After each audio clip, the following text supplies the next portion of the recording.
Hi again. So we're continuing with law of contract. Now, communication of acceptance. The general rule is that whenever a person accepts the offer, he's going to communicate it to the other person that okay, I have received your offer and I have accepted it. However, this happens sometimes that acceptance is made through different ways.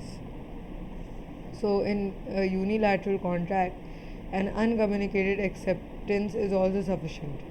You are not communicating it to the other person, that is also fine. Because in a unilateral contract, there's one party who has made the promise. So, as long as they are fulfilling the promise, there's no problem. Secondly, acceptance in case of silence with consent of other party. The same thing as we discussed in the previous lecture, that if the other party has mentioned that okay, consider my silence as acceptance, then that is also fine.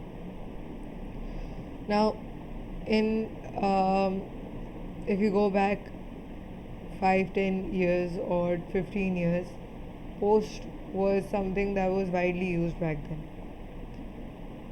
right? So sometimes the letter um, is not received by the other person in time.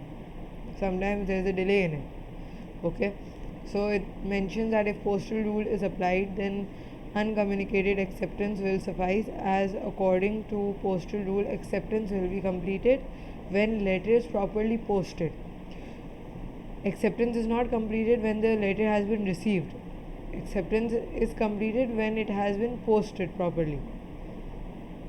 Okay, because sometimes this happens that you do not receive the letter in time, but the other person has sent it. Postal rule applies when post is a reasonable means of communication. Post is regarded as a reasonable means of communication when offerer requires acceptance through post, or offerer has not mentioned any mode of communication, but he made the offer through post. Now it is to note that if post is not a reasonable means of communication, which it isn't in today's world, in today's time, it isn't, then postal rule will not apply and general rule will apply.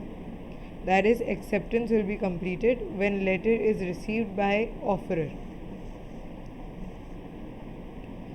But that is just for general rule that the offerer should receive the acceptance. But for postal rule, it's just that the offeree, the one that is being offered, should just post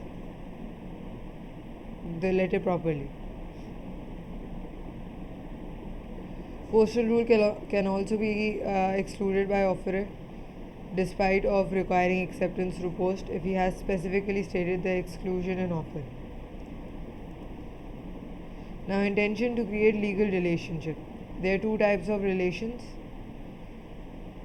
One is legal relation, which will be enforced through court. Second is trust relation, which is based on mutual understanding. So, court of law only enforces those cases that are formed with an intention to create legal relation.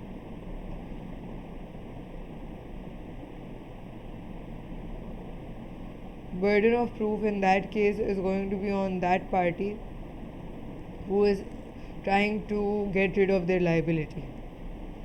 So intentions at the time of dispute are not important, because you know that both parties are going to lie at some point in order to save themselves from the suffering.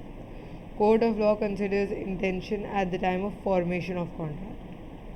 Your intentions at the time of case is not going to be given value.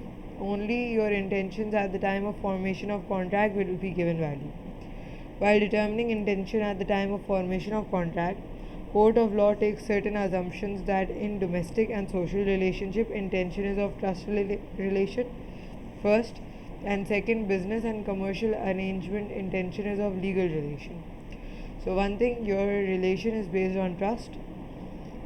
Second thing, if you're doing a business or commercial relationship, then it should be based on legal relationship.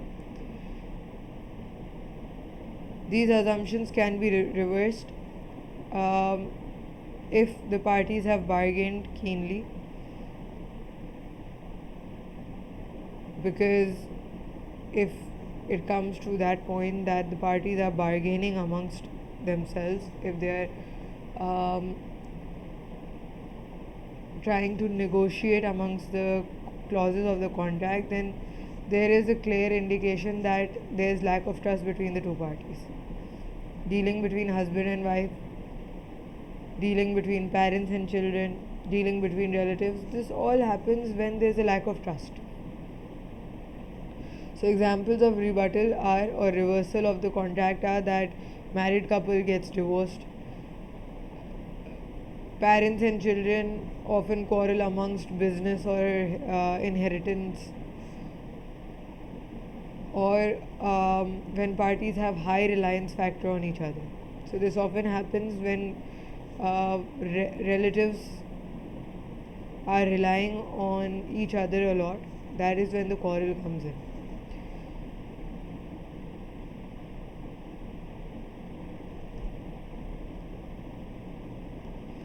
Now, for business and commercial relations, the assumption is reversed when there is an honor clause. Honor clause is a clause which is going to mention that the dealing is domestic arrangement, so the contract is not enforceable. Secondly, collective bargaining agreements are not enforceable in court, as they create a chance of one party being pressurized by all other parties. Third, acceptance subject to contract is not enforceable by law until a legal contract is formed. And letter of comfort is a letter in which one party expresses an opinion that other party will be able to settle its own obligations. So this is not basically a guarantee letter, rather it is just a letter of opinion from one party that they feel that the other party can settle down their own issues.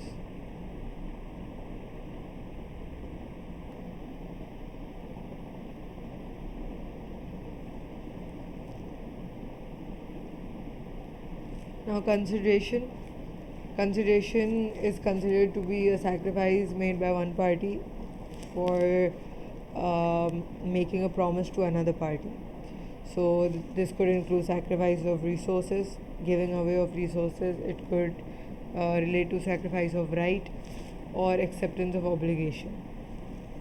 So, rules of consideration are that it must be legal, first thing, it must be possible to act on, it must pass from contractual parties, that is promisor and promisee, and it must be sufficient.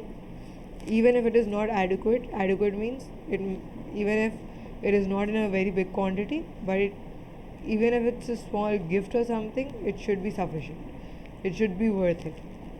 Okay, so they're saying must be sufficient, need not be adequate, so that transaction is not regarded as gift, because gifts are not enforceable according to UK law unless done through gift deed.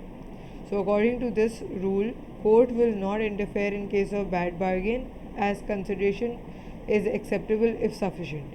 Sufficient means the value, the material value of it should be enough to make it a consideration. Performance of existing obligation towards some party as a consideration for a new contract is not a valid consideration as per old rules unless some extra service is provided.